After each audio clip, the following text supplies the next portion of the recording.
anybody else to interpret it for you. This is what century? We're talking 1400s. I think it was the 16th century. I think it was the 1500s, or maybe it was the 1400s. But it was, yeah. Hadn't heard of them.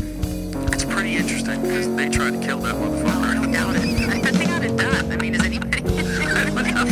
But they're like, hey man, you're fucking up our gig. Yeah, exactly. Because he came along and made the Bible accessible. What year was 1500s? Yeah. Well, what do you mean? 1507, yeah. I think what people don't realize, and not that, I mean, I don't know if you know much of what happened with my mom and I, but like something I don't think people realize is like that lobster in the pot thing of, What you put a happened? lobster, oh god, it's like a whole thing. It took me a whole book to figure out even how to describe what happened with my mom.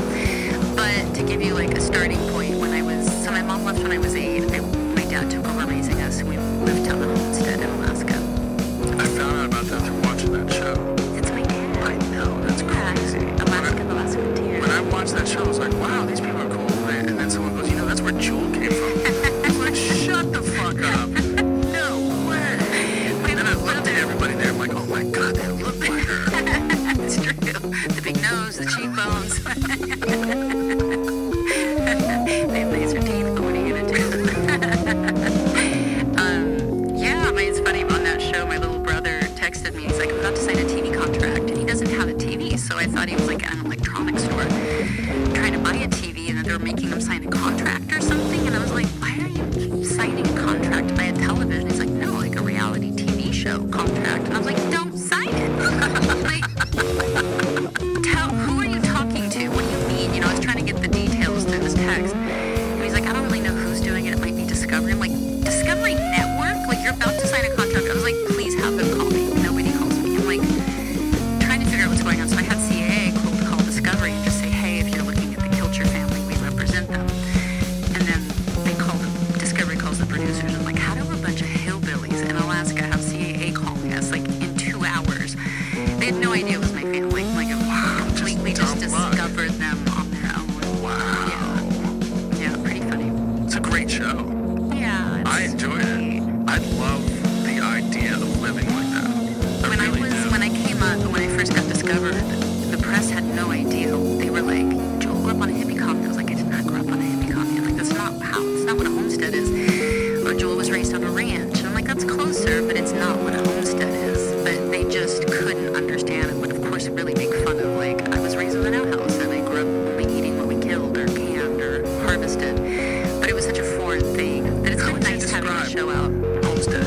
Homesteading is basically when the government gave you free land to settle a wild territory. So my grandmother and grandfather were born in Switzerland, living in Germany. My grandfather was going to university, I think in Geneva maybe, and he came up with this theory because he was taking a history class on the fall of civilizations. And he had this theory that if a population hits a certain critical mass, that it collapses. And so he started looking at the population of Europe, and he felt like Europe was going to collapse. This was in the late 20s, early 30s. And so he convinced all these people, philosophers, painters, just a big random group of people that Europe was going to fail. Sounds like what I'm trying to do about America. You would have liked my granddad. If he's right, he's just off by 100 years.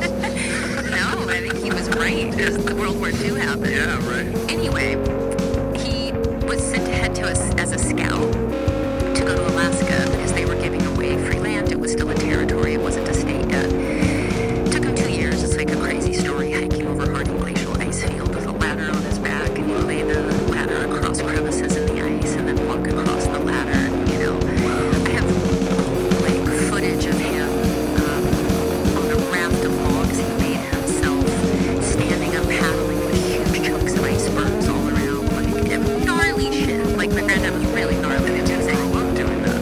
No, it was like raising Switzerland, like just so hardcore. yeah. And my granddad was like, he was just a hard guy. So anyway, the war starts to break out. Like Hitler starts to become an actual problem, and now nobody can get visas in this group except my grandmother, whose father had come to America during World War I and went back to Switzerland. So anyway, she can get a visa. Nobody else can. So she decides to leave everybody, her boyfriend, her family, everybody, because she didn't want to be in Europe while this war started gearing up. So she got on the very last civilian ship that left right shows up in Alaska. My granddad's like, where is everyone? She's like, nobody could come. It's just me. And he's like, where's your boyfriend? She's like, I broke up with him. And he's like, do you want to get married? And her mother was a seamstress, really poor, but had given my grandmother all of her cash and just said, this is so you don't ever have to rely on a man, which is to be so sweet. So my grandmother had this huge wad of cash in her pocket, probably more than anybody in that area had, and she felt it in her pocket, and then she looked at my granddad, but she really believed in his vision, and she was like, sure, why not? They got married, and then they walked 200 miles across the wilderness to get to Homer. They walked? How long did that take? There was no roads. There was no, like, horse and wagon trails. There wasn't shit. You're just talking about wild land. And then once they got... 1920s. No, this is like, when did the war break out? We're talking... No, 36? I'm terrible. Anyway, 30s. So it was right around then. So they got to Homer. They knew they liked Homer, which is on this place called Kachemak Bay. And then they walked up and down there trying to find a place. They found a place, and then they just carved a living out of, like, legit raw wilderness. No grocery stores, no nothing, you know? Wow. And it was just that. My dad's childhood photos look like the 1800s. It's a horse and wagon with wooden wheels. And when the tides were out, they could take the wagon down to the beach, and then they could go into where there was a town, and they could get some basic supplies like flour, you know. But that's all they bought was like maybe flour, salt, and sugar. And that's how my dad was raised. Like my dad's childhood was gangster. How do you know how to do everything? So everybody in the group decided to learn a skill before they came. And so my grandfather learned how to build cabins.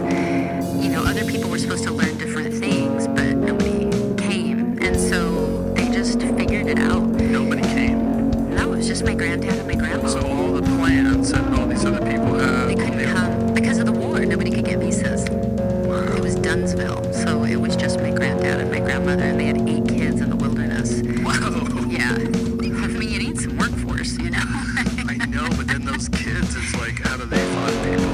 How do they find people to hang out with? My dad's childhood is it was amazing. But Homer turned into a city. You know, it turned into a little town. So there was a school eventually. They were originally homeschooled, but eventually there was a town. I mean, just amazing stories. Like, the stories from my dad's childhood were just gangster. I'll tell you one story. It sounds really bad. I hope my dad will like that story. Now, mind you, my dad never told me this story for years and years, so the story didn't really register as an interesting story to my dad. But I found it really fascinating. So getting cheese was really, really hard up there. And so somehow my grandma got a huge block of cheese. And there was no electricity, obviously, so it's out in an ice box, you know, in the back of the house in the shade. My grandfather was gone a lot. He was often exploring. He also became a senator. And so he was kind of into politics and was gone a lot. So my grandmother was running that ranch with 8 kids by herself with nothing. So she goes out in the back to go get the cheese, and the door is open, the cheese is gone.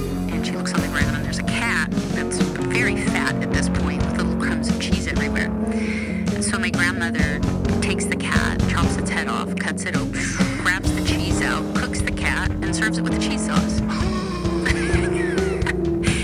And she wasn't, I mean, she's probably pissed at the cat, but that was just food. You know what I mean? It was just like, Holy shit.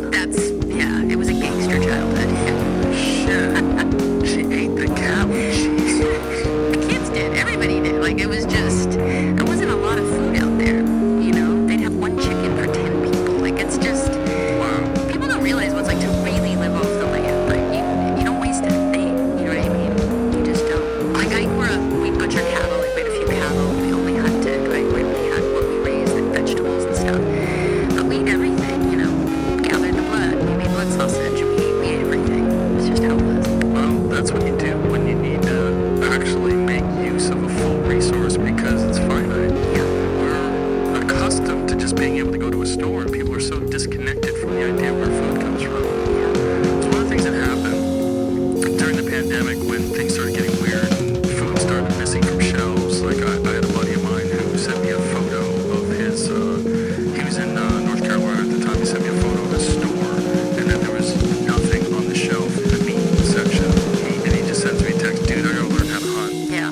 And that thought process went through a lot of people's minds. So, like, I'm just assuming that this supply chain is always going to be in place, and they're always going